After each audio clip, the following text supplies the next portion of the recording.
Hello and welcome to another episode of I Married Your Therapist. I can prove in a legal sense that I did in fact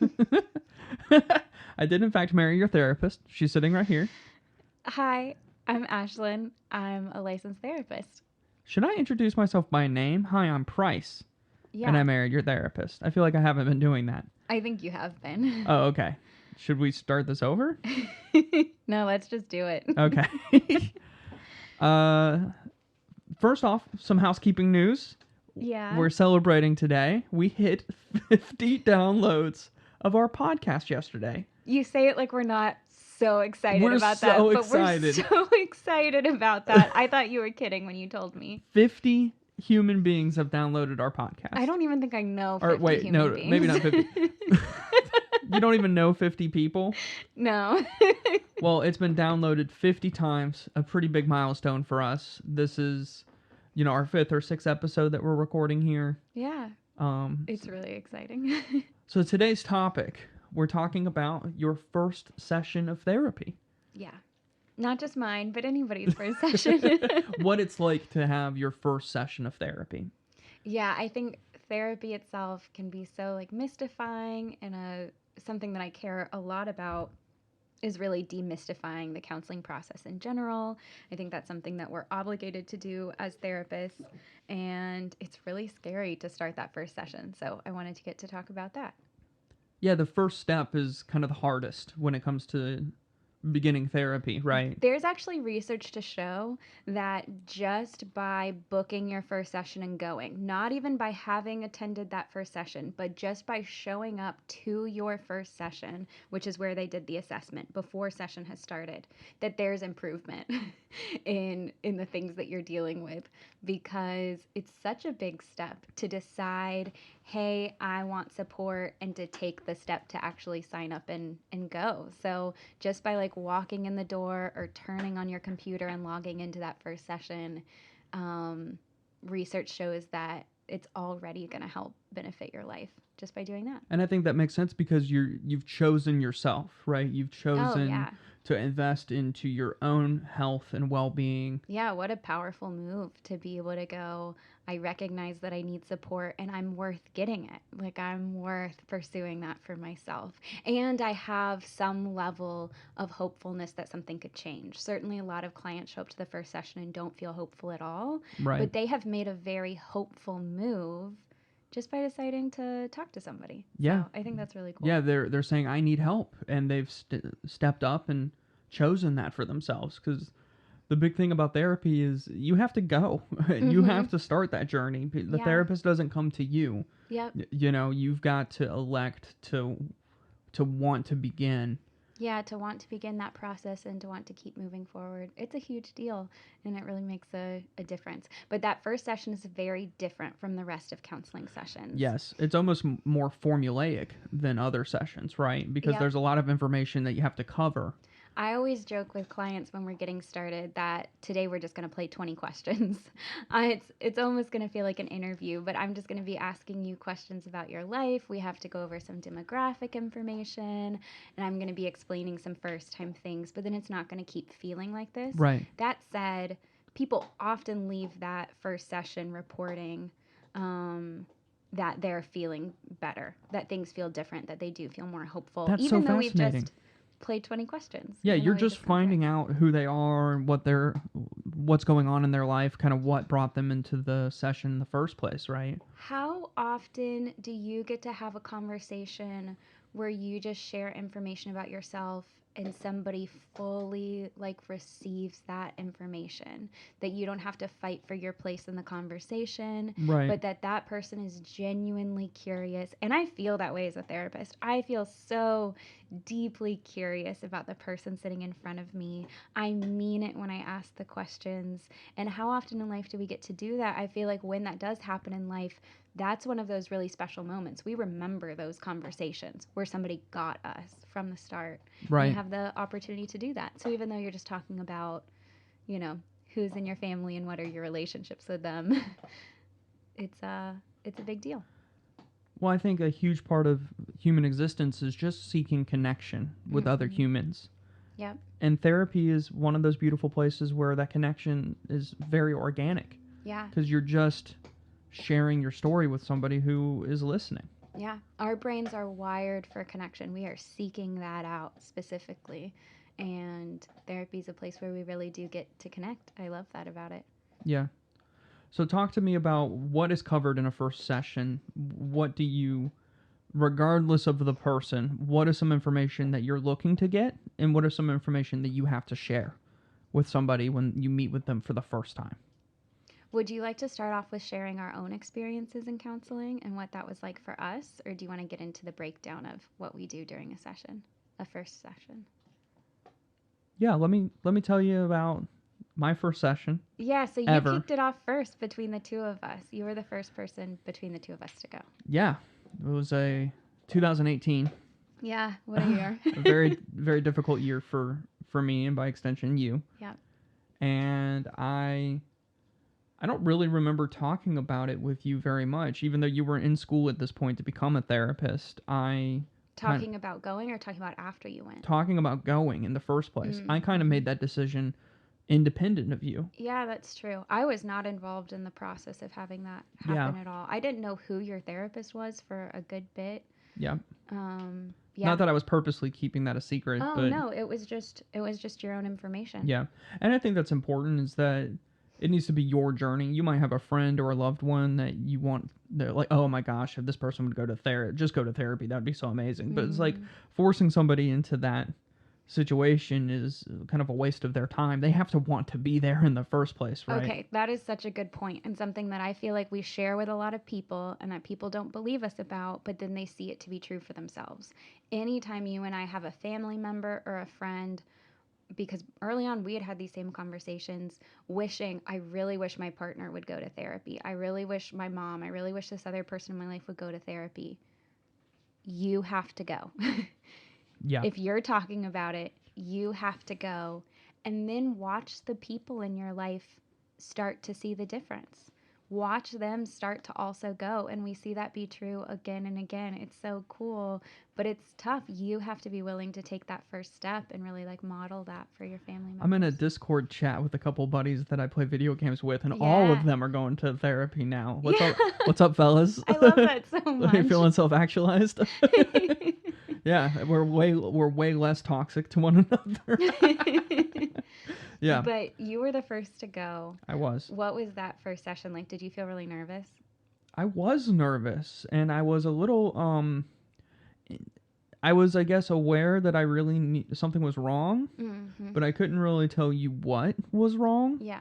But I felt like my mental health was falling apart. Yeah. And I wouldn't have even been in it. I would not have been able to say that at the time.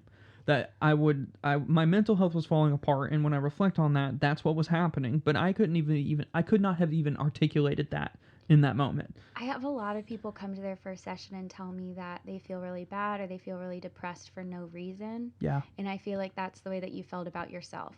I just really am like struggling to do anything. I'm not happy, and there's nothing I can point to. I was having a difficult time getting out of bed, which was very unlike me. Yeah. I was turning to alcohol in a very scary way, on a daily basis. And I was really unkind to you and really unfriendly to my friends, and was really struggling in every area. And it was showing up most notably in my work. My career was really struggling at that point because of how difficult my personal life was. Yeah. And I had nothing to point to. That was the most frustrating thing. Everything in my life should have been good. It should have felt good. I had a decent job. I had a great relationship with my wife. I had a good relationship with my family. There was nothing specific to point to explain the struggle. So there was this, I was struggling, and then I was angry at myself for struggling in the first place. Yep. And so I just knew that I needed help, and I didn't really believe in therapy. I grew up in an environment where if you needed therapy, you just weren't praying enough. Right. But I gave it a chance. I met with my therapist, and I drove across town to her office. And I remember waiting in the waiting room. It was a nondescript off like a little office park, shared offices. Yeah. Her name wasn't even on the door, so I had trouble finding it. Mm-hmm. This was before COVID, so Yeah, so virtual everything was in therapy person. wasn't really a thing in the Mm-hmm. same way that it is now. Yeah. I go into the office and there is like a little babbling brook, like art piece in the room that's got a little fountain that's Mm-hmm. bubbling, and then there's like this yoga music, like this earthreal sort of earth. Am I saying that right? Ethereal. I'm well read, not well spoken. Same. Ethereal music playing, and there was like candles lit in the waiting room, and it was just obnoxious. It was just like an eye roll, like, what am I doing here? This is so feminine, was the word I was thinking. Mm. It was a very feminine sort of presence, and at the time that felt very off-putting to me. Like I'm a man with problems. Yeah. No, I'm a man with man problems, not a woman with woman problems. Yeah, you know. I could definitely see how that was your mindset. She comes out. She's this little, like short lady, very kind. Brings me into her office. I sit in this chair that is warm from the last person who sat in it, which always makes me feel like I'm sitting butt to butt with somebody, you know. I used to have this couch in one of the counseling offices that I worked in that had that everybody left butt prints, and one of my full-time job was walking over there and wiping off butt prints, because it's weird to go sit down and not yeah. And I remember having a very similar experience to what you described, which is she just asked me about who I am, what I did for a living, what sort of issues I was struggling with, which was more about like symptoms, and I just expressed like some of the things I mentioned earlier. Mm-hmm. She asked me about my family history, kind of my story, right? She just wanted to know who I am in my own words. Yeah. And that was the majority of the session, except for she gave me a few worksheets. Oh, yeah. That she had me fill out in the session. Just took a few minutes, like 10 question worksheets. One was about anxiety, one was depression. Mm-hmm. And I answered them as honestly as I could, as, dumb as I feel those are. Like, I felt like that was really dumb and a waste of time. But I was like, heck, I'm here, so I'm gonna go for it. Yeah, you really let yourself go with the process. Yeah, I trusted it, and I was like, if I'm gonna be here and do this, I might as well do it. Right. The only person who suffers if I don't is me. And that was it. I didn't get anything out of that first session. I just shared my story. Yeah. I didn't get any real help. We didn't we didn't name anything in terms of like what I might be struggling with. We didn't. Nothing like that happened. Yeah. And that was the session. And our time was up, and I got to drive back home, and that was it. That was the extent of the first session, and it did feel good. Mm-hmm. It did feel good because it gave me hope that, like, you're not going to get your problem solved in one session, right? That's not how. Probably not even two. And that's not therapists like being greedy and trying to stretch it out as much as possible. You've got to lay out a foundation, right? You got to give in my opinion, she needed to know who I was a little bit to start thinking about, okay, how are we going to start approaching these conversations? Well, it doesn't matter how knowledgeable somebody is in a subject. Imagine somebody coming in and trying to tell you what's going on in your own life, and they don't know the first thing about you. Yeah. Like, that's really important that they take the time to build a foundation. And there is something important happening there on the other side. Right. That this isn't wasted time. There's something that's useful just about saying those things yourself. Right. So there's help there. There's benefit there. But yeah, it takes time. The two other things that I remember from the first session very distinctly was the first one, she opened it up and shared a lot of information with me at the beginning. Like about counseling? About counseling, about what the process is like, kind of her approaches. She used some terminology that I didn't understand at the time that I know more about now, but the types of therapy that she uses. Yep. I think therapists forget that the rest of us aren't therapists. So when she's like, I use CBT, it's like, I don't know what that means. That's great. We get so taught that, like, the most important thing we can do is prove ourselves in the room. I mean, not literally that's what we're taught, but it feels that way. Right. And yeah, I think it's a really important point that that's not what people are there for. She's like, I use CBT. I'm like, so do I. And my yard is looking great. How's your yard looking? Like, I just had no idea what she's talking about. But she also shared kind of how the relationship was private Mm-hmm. that if she saw me in public, she wouldn't say hello Yep. unless I went and said hello to her, Yep. because she doesn't want to acknowledge that she's my therapist in any way that could be embarrassing or problematic for me. Yep. And she also shared that the only way that something might not be totally confidential between the two of us is if she was actively concerned that I was going to hurt myself or someone else. Yep. Like, she had a reason to believe that that was going to happen. Yep. And that was the only time that there would be any breach of confidence between the two of us. Yeah. The other thing I remember from my first session, this is the last thing I'll say. Oh, no, please. There was a box of Kleenexes, a box of Kleenex, tissues yeah. within reach, and I was like, imagine needing that. I think you mentioned that Yeah, to me when I you came cried. home. I cried in my session on Monday. Which is with the same therapist, and Yeah. it's been what, 5 years? Yeah. Yeah. Yeah. Yeah.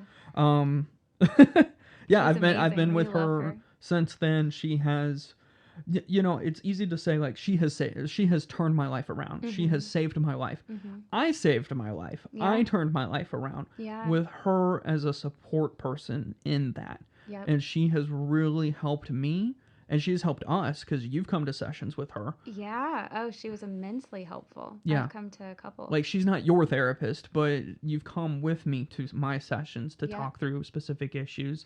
And she made me feel safe and comfortable in the room too. I didn't feel like this was a, 2-on-1, she knows you. Some people worry about that if they're going to go see their partner's therapist with them, that like, Yeah. oh, this is a time to attack Yeah. me. She was so lovely, so inviting, and she really provided a lot of great insight to us at some critical Yep. moments. It was amazing. Yeah. So it's just amazing that, like, 5 years in, and I think that therapy, ultimately, we should strive to not be in therapy forever.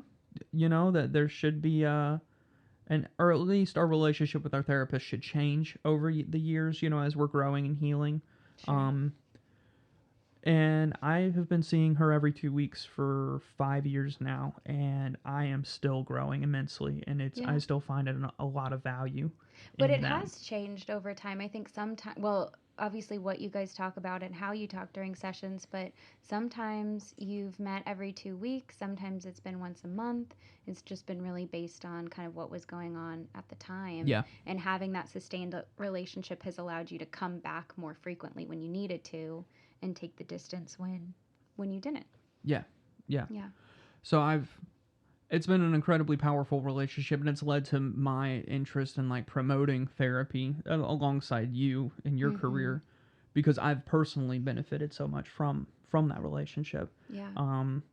And I wonder if that would have been the same with a different therapist. But I found her. I pulled up Psychology Today, and I Yep. called the first number on the list. Yeah. There was no research done. There was no vetting of therapists. I just saw the first person who was available, who was affordable, or had a reasonable rate that I could make happen. Mm-hmm. And that's who I've been with the entire time. Yeah. So I don't know if I got lucky or if that's just how therapy should work. I'm not sure, but Well, I mean, we certainly hope that across the board for therapists, but the most important part of counseling is just that relationship is there, that connection is good, and that you feel heard and safe in that space. And you did find that. So, yeah, I think it was an amazing thing to have happen. I hope that would have been true, kind of regardless of who you went to. But just like we don't click with everybody, and I tell clients this in the first session too, just like we don't click with everybody we run into, and it doesn't mean that somebody else wouldn't click with that person. Yeah. That's going to happen with therapists, because we're just people. You're just a person. You might not feel like you hit it off with your therapist right off the bat. And if you don't feel that way, even though there's nothing wrong, that's enough. That's okay. You don't have to go see that person.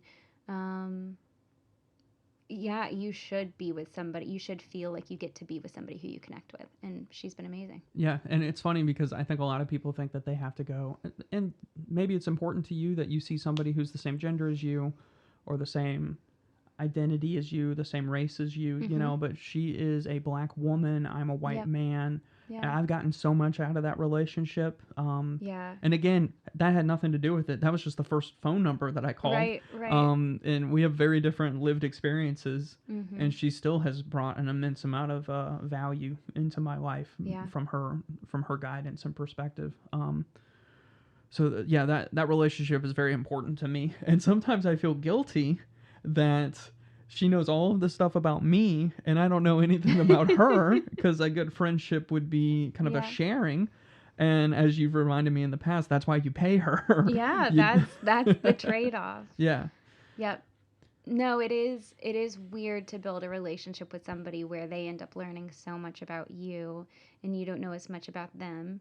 You should feel like your counselor is able to be open in some ways about things, Yeah. but really at the end of the day, the relationship has to work with that structure. Yeah. That if it's a back and forth, you then have to hold space for their feelings and for their emotions, and things get complicated. And that's a give and take. That's a friendship. That's a romantic relationship. That's a family relationship Right. where we hold one another. And that's not what your counselor is for. Your counselor is your own space. You don't have to worry about where you're stepping on their toes, where, Right. that's not the point of it, but it is unusual. It is, and I'm always like, how are you doing in your family that I assume that you have with I think you've mentioned you have kids before. I don't know much about you actually. Yeah, I have clients sometimes worry about that. They'll like ask me how I'm doing. And they're like, I'm not sure how many people ask you how you're doing. And first of all, I find that so kind, so lovely. And also, I am in no way waiting for that. I am not like, Yeah. oh, nobody's asked me about my day. Right. I have people for that. I have a therapist for that. That's on me to take care of as a counselor. Yeah. Yeah, Yeah, totally. yeah, So talk to me about your experience. I want to know about your experience with your first session, yeah. and then I also want to know about your experiences with your first sessions, right? Because Yes, you yeah, go yeah, to a yeah. therapist, you are a therapist. So talk to me about both sides of that. Okay, yeah. So my first session, I was already in school to become a counselor when I went for the first time. And on one hand, I think that should have made the process more familiar and more easy. I probably wasn't quite to that point in my program yet where I knew a lot about what to expect in an actual session. But it was really nerve wracking to go. I think Even there, as somebody who's getting trained as a therapist, you were nervous. Oh, absolutely. Some parts of that made it easier. Some parts of that maybe made it tougher because I was worried about being judged. Like, what if she figures out that I'm not the right stuff to be a therapist? Sure. Um, but at the end of the day, it is just really intimidating to go. So I also looked on Psychology Today, and I found, yeah, I think I knew that I wanted to see somebody who identified as a woman. I saw that she was openly a lesbian, and that, which is funny because I wasn't really out at the time, but that felt important. And she specialized in trauma. And what I thought I was looking for when I selected that is I was working as a sexual assault victim advocate. I was like, I need somebody who gets trauma, because often I would tell people about my job and they'd go, even other counselors would go, oh, I could never do that. And so I was worried that I might be trying to share something that was general information and have somebody take that as like, oh, this is a big deal. We need to talk about Well, it. because at working as a sexual assault victim advocate, you need to have a place with your therapist where you can share kind of the difficulties that you're dealing with, right? Is that what you mean? Exactly. Yeah. I was thinking about what I might be taking on in that And you were role. seeing and experiencing some really horrible shit. Yeah, yeah, Like absolutely. truly some of the worst stuff that adults can deal with on this planet, you were dealing with on a regular basis. Yep, absolutely. And we had also the domestic violence shelter and the children's advocacy center that I was involved in. So, we were dealing with that. We were dealing with children who were dealing with that, dealing with murder, dealing with all sorts Yeah. of things. Yeah. And I really needed somebody who understood that.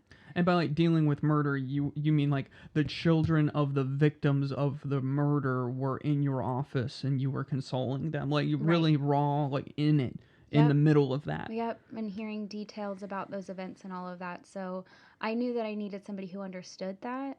Now, because I didn't understand this at the time, now I'm so grateful I saw somebody who knew about trauma, because I think we all have trauma, and I certainly had trauma. Yeah. And so it was good to have somebody who was adept in that space. But that's why I sought her out.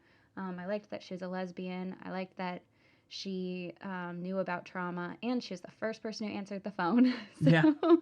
I called her. We had a great chat. I felt at ease with her on the phone. I went into her office, and it was really nerve-wracking to sit there. I remember I waited until like the second or third session to ask if I could sit with my feet up on the couch as well, because she would sit crisscross, and I wanted to sit that way too. Um, I shouldn't have waited to ask. That's fine. But I was very rigid in my first session too, but sitting absolutely. very formally, very properly, you know. Yes, I think I sat like straight up, didn't do anything, wasn't able to relax. Yeah. But yeah, during that first session, we just went over family history. And I not only experienced a great relief by going to that first session and just getting to talk to it and talk to somebody, talk about those experiences, and have somebody receive that like so warmly and without judgment, and to be believed about those things. I didn't have to explain why things were the way that they were. Mm-hmm. If I said, this is what my experience was like growing up, she was able to just receive that. And I think that that's another experience we don't always get outside of counseling. So that was great. Not only was I really relieved, I also felt pretty hopeful about things. And I'm trying to remember what else I felt. There was something else I was going to say. But Did you feel encouraged in your own career choice? Yeah, I really liked her. Yeah. I really liked what she did. I loved the way that she created that space. Not just the way that the room was like designed, but the way that it felt to be there. Yeah. She had a practice with her partner, and it was just cool to get to see that in action, and also like a business partner or a romantic partner. A romantic partner. Ooh. With her wife. And it was just cool to get to see that in action and to see like, wait, this are you is a telling thing me I both connect of with. them married your therapist? They both married a therapist. Yeah, but it was a good first experience, and I didn't feel the same level of anxiety ever coming back. But yeah, we just talked about general stuff, general background information. She asked me a question that also really kind of changed my life, put some things into perspective. First, she asked me if I had always been anxious, and just to say out loud, oh, yeah, I've always been anxious. I was anxious from the time I was little. But she also asked if it was about, I'm trying to remember now. She asked if it was about specific things or in general. She asked if it was like a superpower. In some way, she asked, like, does it feel like my anxiety helps me? And that's exactly the way that anxiety works, is that it's a coping skill. We feel like overthinking about things is what keeps us prepared, is what keeps us ready for the next thing. And so we get more and more and more anxious because we have to predict and predict and predict, but we're not really good at predicting. And the way that she asked that question, at the time, I didn't know why. I didn't know that much about the way that anxiety worked or about the way that trauma worked. But yeah, I felt like anxiety was saving me. I felt like my anxiety was helping me. Yeah. And it took a long time for me to change my relationship with anxiety. But her asking that question really unlocked something about the way that I thought about that. And it was just one of those initial intake questions where she was getting down to the root of things. That's cool. So yeah, that was a really cool experience. To like walk away from your first session really rethinking a lot of the things that make you you. Yeah, exactly. It changed the way that I view myself. Yeah. And so going into those other sessions, I was already starting to unlearn some of the ways that I viewed myself and the way that I was. Nice. Yeah, it was cool. So let's talk more specifically. Let's get a little more technical. Yeah. What are some of the things that you have to cover as a therapist in your first session? Because I know that there's some information that has to be exchanged every time. Yes.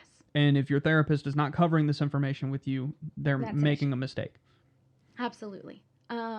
First of all, I love first sessions. This is the chance where, like, I'm first getting to create this space with you, and that I'm first getting to, like, demystify counseling, and I adore this time. But there are a couple of things that we definitely have to cover. So one of those things is called informed consent, which is really just your right to understand what's happening during counseling, your right to understand the process, your right to understand your rights in counseling, and where there are exceptions to some of those rules, like you were talking about.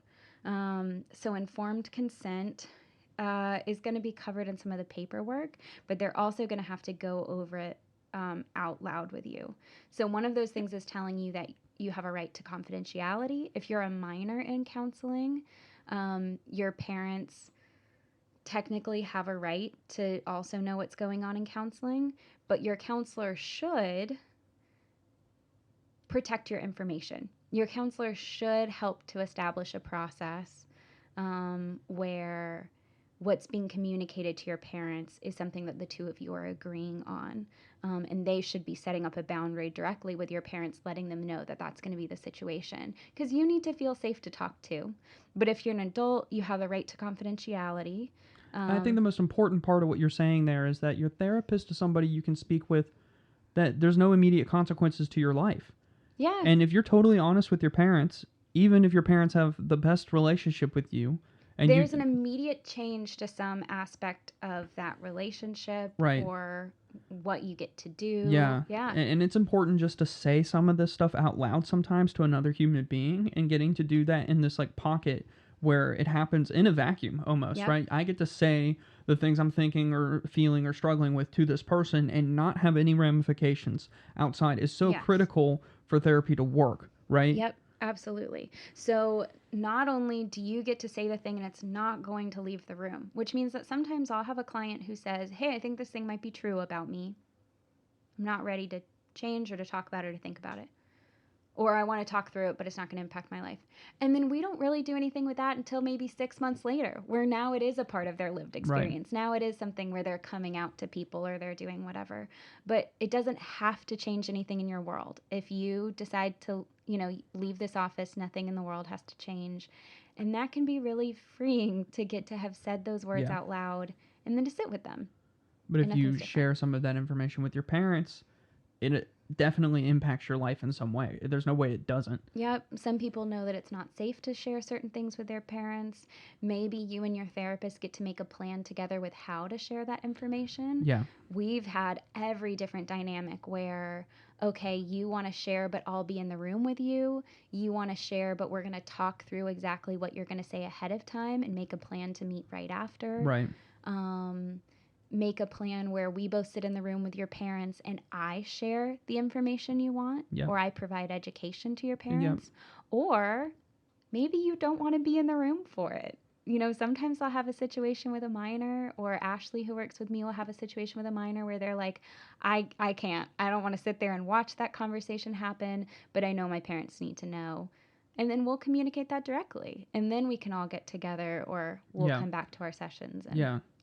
I just wanted to jump on that because I think a lot of parents might be hearing this and saying, wait, my therapist or my kid's therapist are going to be trying to keep secrets from us. And that's not really what we're talking about. Well, your child's therapist is absolutely legally, ethically obligated to share with you if there's something that is putting your child or somebody else in danger. Yeah. That information is never going to be kept from you. So that's not something you need to worry about. Your child's therapist absolutely is going to share if there's some concern like that. Yeah. And if you don't trust your child's therapist, first, why is your child seeing that therapist? But second, understand the ramifications that a therapist faces if they don't come forward with that sort of information. We are absolutely obligated. That's very serious. But the other thing is that not only are they going to share with you if there's something that's the matter, but what you have to understand, if you have a kid that's seeing a therapist and the therapist is setting up that boundary where I'm not going to share everything with you, your kid is going to be so much more open to sharing with that therapist. You are so much more likely to hear if something is the matter. You are so much more likely to start to see changes in your kid because they're actually talking about the things that matter. Imagine if your therapist were to call up your own mother after your sessions and tell them everything you said, Yikes. that's hard for anybody, regardless of the age that you are. Right. And it doesn't mean anything about that relationship. That's just the way that we need to think through things, is getting to have that private space. So you have a right to confidentiality. And if you're an adult, there's nobody else who gets that shared with them. What's the caveat to that? Yes, the caveat to that. So there are a couple of different things. One is if you're seeing somebody, a therapist who sees a supervisor, I see a supervisor. Supervision is about us as a counselor and not about you as a client. But the supervisor will hear about the cases that you're working on, and they're giving feedback about those things. Your counselor is going to go into detail about what that relationship is like. And again, it's not about you. I don't even give any identifying information to my supervisor. That supervisor could never meet that person out on the street and know who they are. We're talking through the subject matter of what's going on, and they're helping you become a better counselor. That's you're all basically that is. Getting two counselors for the price of one. You're getting two professionals looking in on that. And that's a requirement of your license, right, to practice as a counselor, right? Yes, that once you're out of school, you have to get so many hours that are supervised. So for every 40 hours, you have to have a supervision session. It feels like flight school to me. You have to have so many hours in the air with a co-pilot that's certified to approve those hours. And and if the client's worried about that information being shared, understand that in this analogy, you are a passenger on this plane. You are not in the cockpit. You don't need to worry about what's going on up there. You have an experienced person flying the plane and a more experienced person supervising the flying of that plane, and you are irrelevant to that. Yeah, absolutely. It doesn't have to do with you, but your counselor will share that. And again, I'm not sharing identifying information with that supervisor. It really is about me and my part in the room and how I can be a better therapist to you. Yeah. The other things are, if you want or need your counselor to talk to somebody else, maybe you want to bring a partner into the room. Maybe you want to bring a family or friend. I've had friends come to counseling. I love that with clients. Oh, cool. I had a roommate come one time. That was great. Nice. So if you specifically want somebody else to come, you need to make sure your counselor has a heads up on that. But that can happen, or they can have you sign a document that allows them to share and release information, to share and receive information with somebody else. So maybe, for instance, Ashley, who works with me, sees people dealing with eating disorders. And so she'll have a relationship with their dietitian. And so that they're all working together as a team, and that the approach is really unified. And remember, that dietitian doesn't get trained in mental health. And Ashley doesn't have the background in the very specific aspects of understanding nutrition. And so they get to work together, and they're a stronger unit, and you get better treatment and care. But that's something that you would sign paperwork. Again, you're involved in the process. That's part of informed consent. And especially as an adult, you're approving that process. Like that's on you. That's not. The counselor is offering that up, or you're requesting it. Yeah. They're giving you paperwork to sign. The paperwork's very specific to what can be shared. Right. Yeah. And you've come with me to counseling sessions of mine to talk about issues between the two of us. You've come to sessions of mine to talk about issues that we're both facing that are not between the two of us, but external to us. Yep. You have come to sessions simply because I was having such a hard time looking at my life objectively and being able to report accurately on what I was going through, that I wanted you to come in kind of as a witness to speak to the realities I was facing, so that I felt like my therapist got the full picture. So we've kind of done, over the years, we've kind of done every version of you accompanying me to a session. Yep. And that was my call. And she would never even suggest that. That was my decision. I brought you. And what I loved about those sessions was I would share. She never started sharing information about my life. Oh, yeah. That's the other important thing to keep in mind, is that let's say you do want your partner to come. I am now still not able to tell your and would not find it beneficial, but I'm not able to now relay everything to your partner Yeah. that we've ever talked about. Yeah. I'm not going to, oh, she told me X, Y, and Z about this situation. She also shared that, no. We are now very much focused, which is another reason that it's important to tell your counselor ahead of time. Don't just bring your partner, because then we get to talk together and agree on what we're going to talk about. Is there something you're having a hard time communicating to your partner that you want me to help you communicate? Is there a certain topic you want me to bring up in session? Right. What's okay to share and what's not. So that's important. But again, this is a thing that you're actively a part of deciding. I just one time you and I were upset with each other, and I brought you to a therapy session. This has only happened like once or twice that we have come to a therapy session to discuss an issue between the two of us. Mm-hmm. But this was a pretty monumental issue, and in retrospect, it was 100% my fault. I was responding very negatively to something, and I was making life very challenging for you. And that was kind of the conclusion that was come to in that session. And I remember being like, "You motherfuckers, I am never." You're supposed to be on my team. Yeah, I got double teamed so hard on that, dude. Like, I'll never. But I think that it was done in a way that was. It was beneficial. done in a very gracious way, and it really helped us move forward. Mm-hmm. So I don't regret it at all. I just remember in the moment feeling some frustration, like, why did I bring? And I remember a different time where we were talking about something and your counselor was able to help me see how I was doing something that wasn't supportive for you, how I was bringing up my own like codependency at the time. So yeah, that's a limit to confidentiality, but again, a limit that you're choosing to impose. You're wanting that to happen Right. for better care. Another thing is if it's determined that you or another person is in immediate danger, especially if that other person is a kiddo or an elderly person, because there are specific laws that, protect them.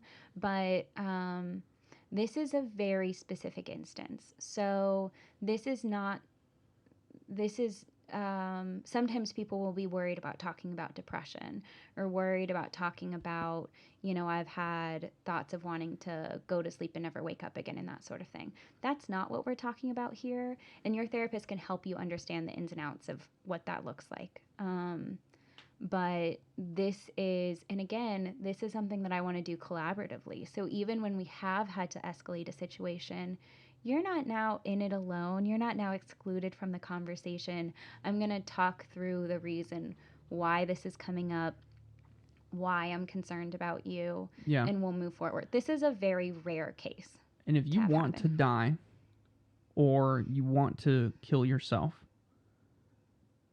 you should talk about that with your therapist. Yeah, absolutely. And your therapist will help you determine if that's something that we need to take immediate action on or not. Mm-hmm. Because there is a difference, right? There is a difference between somebody who is just articulating that they have thought about wanting to kill themselves versus somebody who is articulating that they have an active plan to go do that. Yes. And you, as a professional, know the difference and are able to help your client through that. We're going to ask specific questions to determine your level of, risk of harm and work through that together. But I have a lot of clients who will talk about suicidal ideation, and rarely is it a thing where we're escalating something.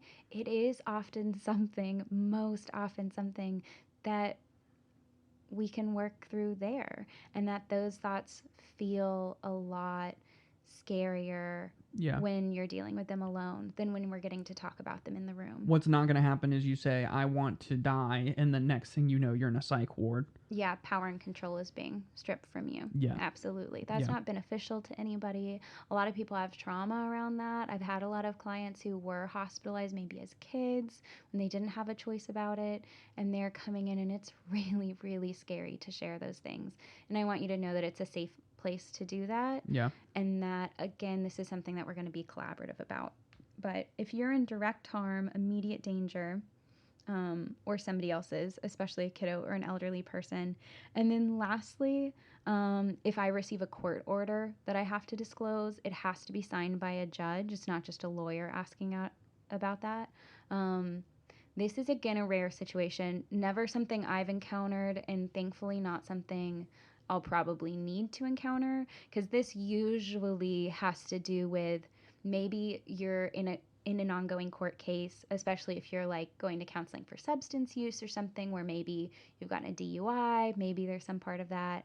Often it's you're going through a divorce or child custody case, and that's why a counselor might have to go to court. You're probably already aware of the situation you're in if this is happening. Right, right.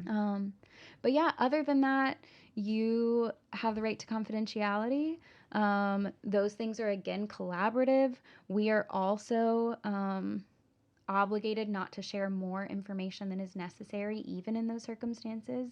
And lastly, you have the right to like privacy, which is that if I see you out and about, it's where I'm working, it's a small town. If I see you out and about, I'm going to ignore you. You are always welcome to come up to me and say hello. I'd be happy to say hello to you. Probably not going to have a whole conversation because we'll save that for counseling, but you're welcome to come up and say hello, but I'm never going to initiate that conversation. I'm never going to come up and Hey, it's my favorite client. How's your substance abuse issues going? Yeah. Like, I'm with my mom. You get to just be a person and go about your life and not have me disrupt Right. that. You have Right. every right to do that. And even if, sometimes maybe you've moved on and you're no longer seeing me, same rules apply. This is all in perpetuity. I'm never going to come up and disrupt your life, but you're welcome to come up and say hey.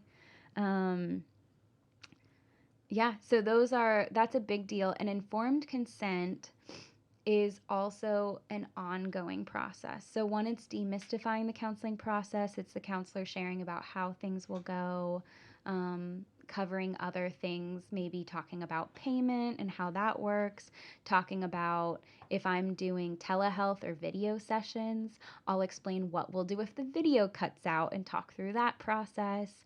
And then it's an ongoing process. So throughout counseling, as things are changing, prior to COVID, and then once COVID hit, counselors were updating their policies, and it's our job to update clients about those things Right. and make sure that they understand and give them a chance to ask any questions that they have. So those things are always going to happen. There are a couple of other things that should be happening during that first session. One is that, again, your counselor should be demystifying the counseling process. You should feel like you get to ask any questions you need to. Something I always like to tell clients during that first session is that counseling is a place where it's okay to get it wrong and try again. So it's okay to take a guess. It is hard to talk about our thoughts and feelings for the first time out loud. It's hard to identify what's going on with us. It's hard to figure out our identity, all of those things. You can come in 1 week and say, hey, I think that this is true. Right. I think this is the way this event occurred, whatever. And then come back the next week, 2 weeks later, 6 months later and say, that's not right. It's something else. Yeah. And that's always welcome. That just happened to me, and I don't really want to get into specifics because it's so recent, but I had feelings on a subject that we were discussing at length, and then I recently came to a very different conclusion, and that was fine. Yeah, that's allowed. That's allowed. That is progress and development. Yeah. That's why it's okay to take a guess in counseling. Yeah. Exactly. You should feel heard, and you shouldn't feel like they're laying out a plan for your life that you have no say in. So sometimes I'll have clients come in and we're discussing goals, or maybe as we're going along, I'll ask, oh, is that something that we can be talking through? Is that something you want to work through? And the client might say no. You might say, nope, that's not something I care about. It's not impacting my life. It's something I like about myself. Right. That's great. Right. Oh, that's perfect. We won't come back to that unless you change your mind, that you get to pick the things that are important to you. Maybe you really want to focus on the present and be talking about, just strategies to impact your life right now. Maybe you really want to get into the past. Whatever it is, you should feel like you have a say in how we're going to. I think a lot of people think that they are working with a therapist, but really the therapist is working with them.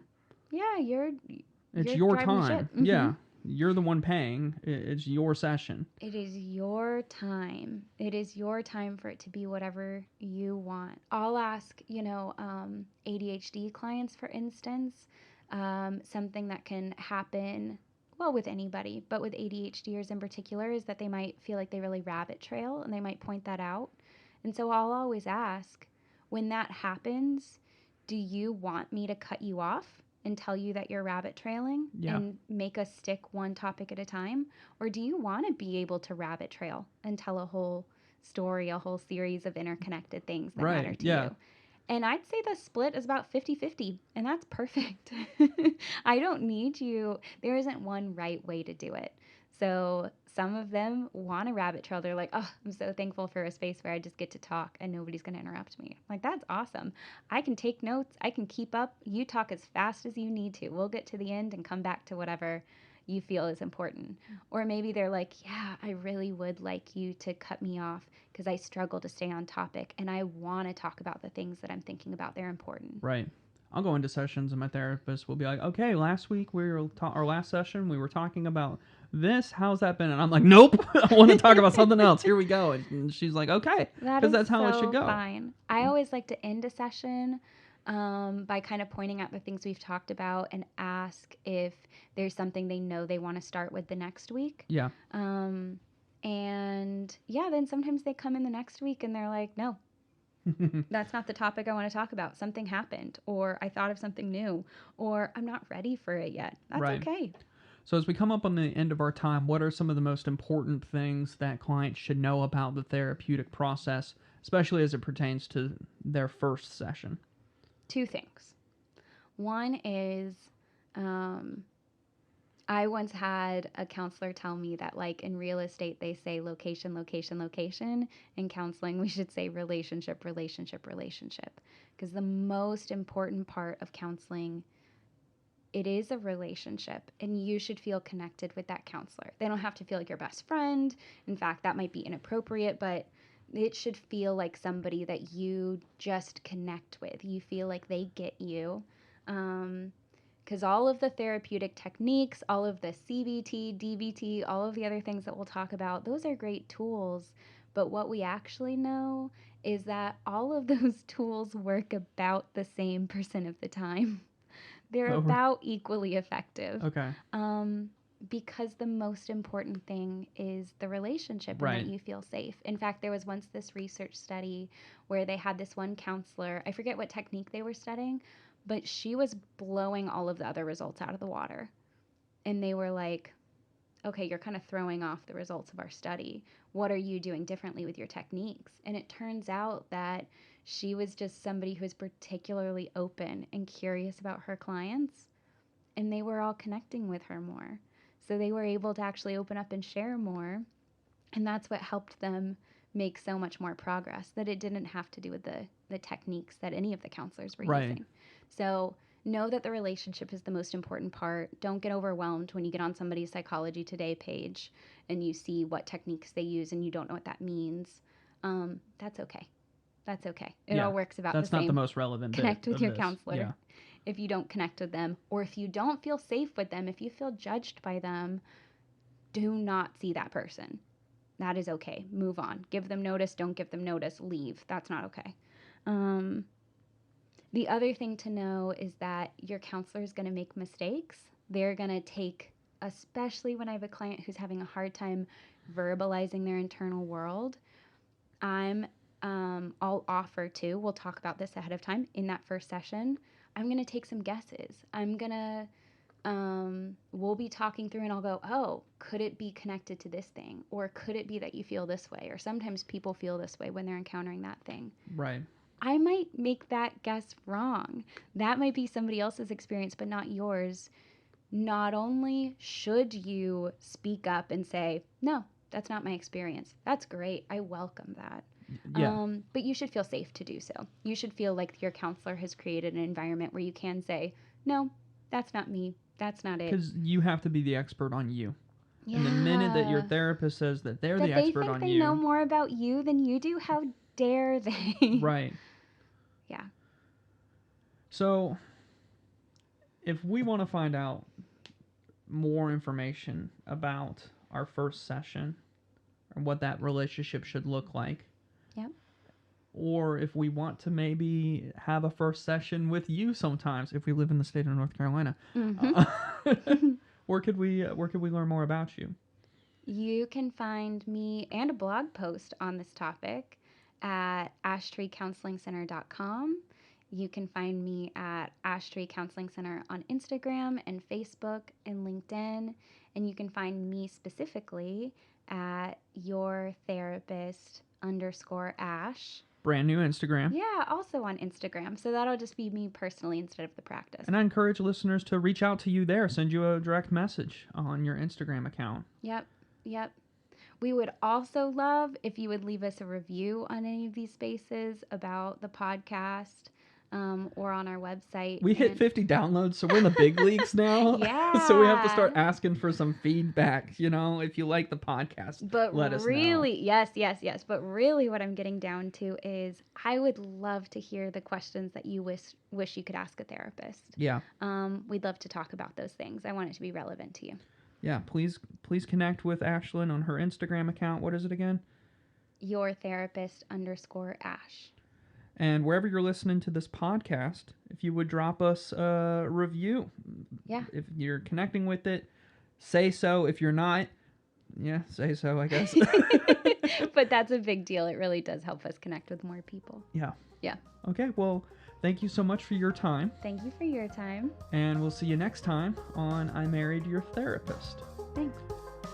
Earlier when you were saying that one therapist was blowing the results out of the water because she was connected. Was that you? No. But the statistics of people coming back to you are crazy high compared to other therapists. Your clients really like you. Yes, I consistently have clients that really stick with me. Yeah. When that is a number that can really go back and forth because some people start counseling and they're not quite ready. I love it. I feel so honored to get to do that for people. I think that might have been the first time I ever sheeshed, and I didn't like it. I'm not going to do that. Maybe not. No. It was a good first run. All right.